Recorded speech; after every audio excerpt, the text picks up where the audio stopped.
About a few weeks ago, I posted a video onto my channel called Bob vs. Bubble. This video, or this trailer, was made for a quote-unquote game made for a global game jam, which, I don't actually know the results of yet, at the time of making. I probably won't know the results of it. I don't know if there's like a scoring thing or not, but it happened. And this video is to go over why did I make this? Why did I make such a strange game? So, it all starts, a few days before the game jam actually begins, where me and my mate Magnus, as he will be called throughout this video, we decided if there was ever a group project, he wanted to be on my team, and I was like, yeah, cool, we can do that. Because he knew how skilled I was at what I could do with my levels of programming, and just like, I genuinely had a lot of skill for this game design course that I was eager to show off. Literally, a few minutes later, we're told there's a global game jam going on. You need to, you are basically obliged to do it. Or obligated. You are basically obligated to do this. Enjoy, cause you got a week to make a game. So when Monday rolls around, I go talk to my mate Dapper Mage, who is a level 3 student, who stayed up all night and found out exactly what the game jam was from the Australia stream. And I asked him, oh, what's the topic then? And he said bubble. And then I realised how screwed I was. Because, how am I meant to make a game based on a bubble? Well, that's where most things start. You get given something that you do not like. And I mean, don't like. I mean, I did not like the idea of a bubble. Like, this is gonna be awful, I thought to myself. And the worst part is, you think we have 5 days to make it. No, we have 4. We have 4 days. Because the Monday, we were sat in a boiling hot room, listening to lecturing. We were listening to people who came from universities and game studios who'd come down and talk to us. So we wasted almost an entire day listening to people and not working on the game jam. But during my 45-minute lunch break, I managed to bash together a prototype based on the Vampire Survivor game on itch.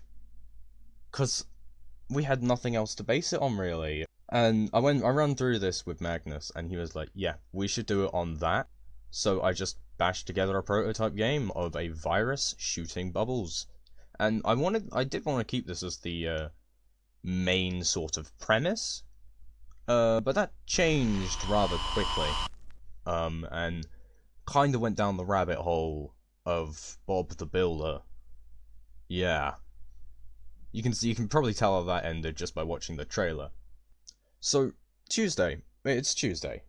Me, Magnus, and Nightwalker all arrive. We're all there on time. But there's one person in our group who is missing, and that is Loaf. He didn't show up until later, and then he made his own thumbnail video. Well, he made his own thumbnails for his video, which is fine. I understand that, and he really needed to get another video out at some point, so he needed another thumbnail. But he didn't do what his role was, which I haven't actually told you guys.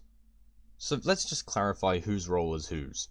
Magnus's role was to create environments and objects that could be placed around the arenas we were going to use for the 3 different difficulties: easy, medium, and hard. It was originally just going to be one endless mode, but then we realized, nah, let's add some variety to the game. And Nightwalker's role was to create the player models, well, the player model and the weapon they would use, which was now a nail gun. We went from Bob the Builder to Bob the Knob. Now, this isn't the worst name in this entire project. So, you know, I'm not gonna say the worst name, because I technically made the worst name. Loaf's role in this project, which wasn't really a big issue, it was the animation bit of it, which was literally done within like 5 minutes on like Thursday, I think, or something like that. I don't actually remember. So as you can tell, all those three have jobs that are to do related with like designing art stuff for the project. Which then leaves me with possibly the hardest job, creating the actual game. Yes, that's right. I had to single-handedly put the code together in one project, drag it across to the second project, and I had to fix all the bugs that I made while making the code work.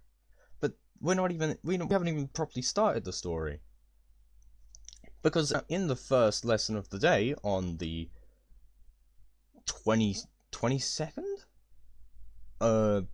Yeah, the 22nd, I was already getting frustrated, so I decided to look at Bubble Tank for inspiration.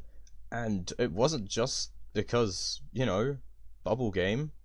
Well, technically it was. I don't know what I was doing. But I think I was showing it to one of my teammates and saying, oh, we could make something like this, but then, again, that would be really hard and, probably a rip-off. I mean, everything's a rip-off at this point. I didn't know there was a boss in this game. After my hard researching, I returned to work and couldn't make the HP for enemies work, but I had to go back to one of my old projects to figure out how the HP worked for players. Then I realised it wasn't working because of the frame 6 that didn't exist, because construct animations start at frame 0. So even though there were 6 frames, it was actually 0, 1, 2, 3, 4, 5. No 6. In the next lesson, I continued working, and what I might not have mentioned is that I had given the bubbles abilities. Yeah, this is also a pain to code. Full HP ones would shoot, half HP ones would do nothing, and the low HP ones were basically up your end constantly. I said that Bob the Knob wasn't the worst name. You could probably guess what the name I called these guys is. It's not that hard.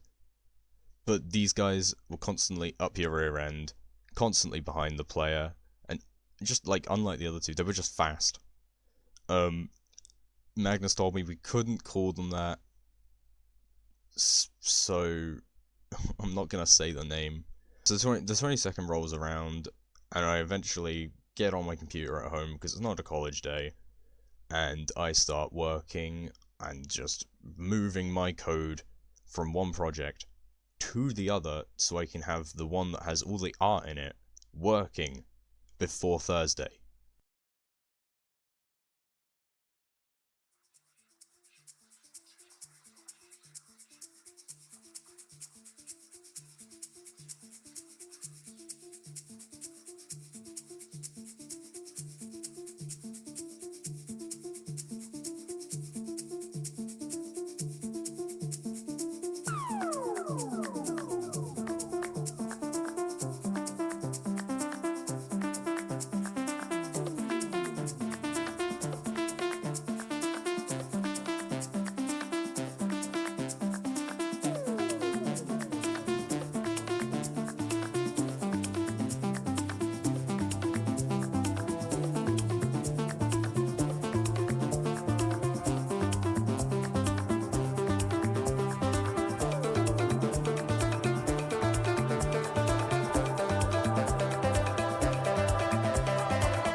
finally, after all that effort and all the time I put into making sure everything actually worked, it turned out pretty great. The game worked, and that's what actually matters here. It doesn't matter if you can actually beat it or not, because I don't think it's beatable even on easy.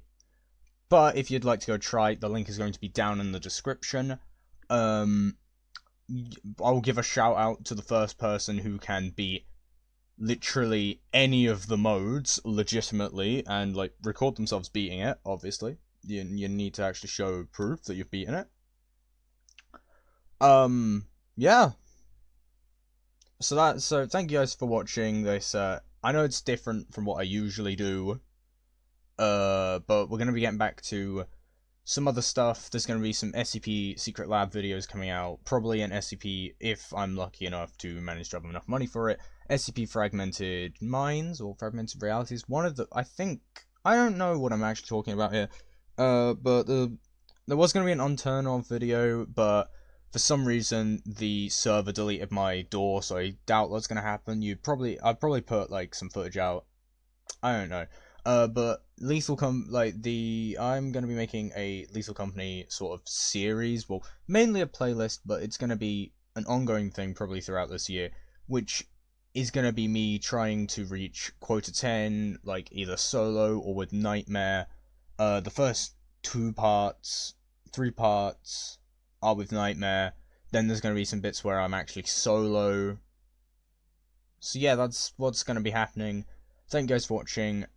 Make sure you subscribe, and I'll see you all in the next one. Bye bye.